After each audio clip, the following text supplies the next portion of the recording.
کے جتنے بھی پیر ہیں جو تعویذ دیتے ہیں کہ یہ لے تعویذ دکان میں لٹکا دے، جا کے گھر میں رکھ لے کہیں اور پانی میں مکس کر کے گھول کے پی لیں، ساری زندگی شفا ملے گی، پیسہ آئے گا، کبھی زندگی میں بیمار نہیں ہوں گے، وہ تمام پیر فراڈ ہے۔ یہ ایسا کہنا ہے پیر توفیق صاحب کا۔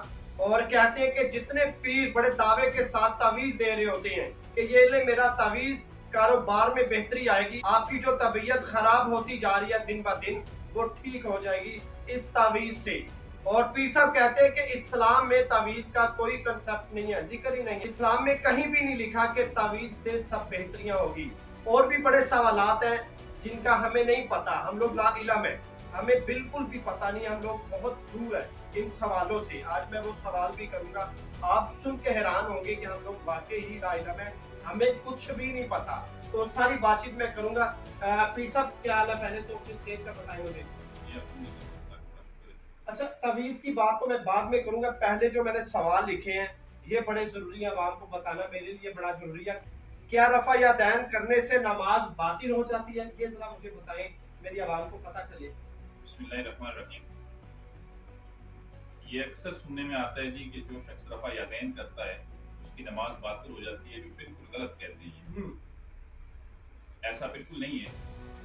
آقا کریم نبی رحمت صلی اللہ علیہ وآلہ وسلم نے رفع یدین کیا، صحابہ نے کیا، امام بخاری جنہوں نے بخاری شریف لکھی ہے وہ رفع یدین کرتے تھے، امام مسلم جنہوں نے مسلم شریف لکھی ہے وہ رفع یدین کرتے تھے، امام ترمذی جنہوں نے ترمذی شریف لکھی رفع یدین کرتے تھے۔ اس کے بعد امام شافعی، امام مالک، امام احمد بن حنبل سارے رفع یدین کرتے تھے۔ اور پھر شیخ عبد القادر جیلانی علیہ رحمہ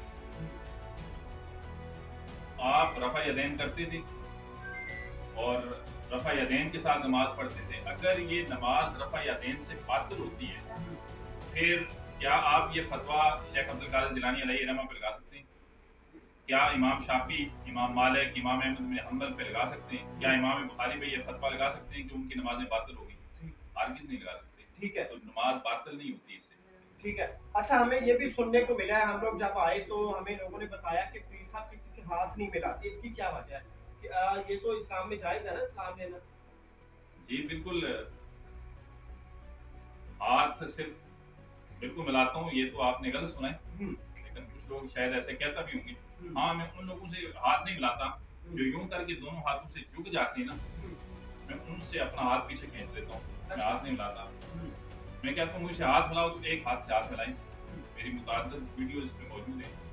جو شخص یوں کر کے ہاتھ ملاتا ہے اور جھکتا ہے میں اپنا ہاتھ پیچھے کھینچ کر اس سے ہاتھ نہیں ملاتا۔ مطلب یہ اس طرح نہیں ملانا چاہیے ہاتھ، سلام جو لینے کا طریقہ وہ بھی ایک ہاتھ سے سلام لیں، یہ سنت طریقہ ہے۔ اور پھر آقا کریم نبی رحمت صلی اللہ علیہ وآلہ وسلم کا فرمان ہے کہ جب دو مسلمان بھائی ہاتھ ملاتے ہیں اور دل سے صاف ہو کے ہاتھ ملاتے ہیں، ان کے ہاتھ چھوٹتے نہیں، اللہ ان کے گناہوں کو معاف کر دیتا ہے۔